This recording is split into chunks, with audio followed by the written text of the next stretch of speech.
India versus England మధ్య జరిగిన మొదటి టీ20లో ఇంగ్లాండ్పై టీమిండియా 7 వికెట్ల తేడాతో ఘన విజయం సాధించింది. అయితే 5 టీ20 సిరీస్లో భాగంగా 1-0తో ముందంజలో ఉంది. అయితే ఇప్పుడున్న ఫామ్లో టీమిండియాను ఓడించడం ఎవరి వల్ల కాదని ఆస్ట్రేలియా మాజీ కెప్టెన్ రికీ పాంటింగ్ ఓ సోషల్ మీడియా ద్వారా తెలిపాడు. ఎందుకంటే టీమిండియాలో సీనియర్ల కంటే జూనియర్లే చాలా అద్భుతంగా రాణిస్తున్నారు. ఫీల్డింగ్లోనూ, బ్యాటింగ్లోనూ అలాగే బౌలింగ్లో చాలా అద్భుతంగా రాణిస్తున్నారు. బౌలింగ్లో చూసుకున్నట్లయితే ముఖ్యంగా వరుణ్ చక్రవర్తి, హర్షదీప్ సింగ్ చాలా అద్భుతంగా రాణిస్తున్నారు.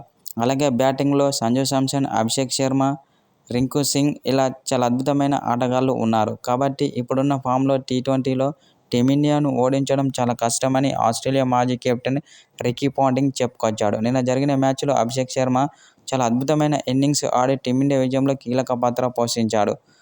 అతడు క్రీజులో ఉన్నంతసేపు ఇంగ్లాండ్ బౌలర్లకు ముచ్చెమటలు పట్టించాడని రికీ పాంటింగ్ చెప్పుకొచ్చాడు.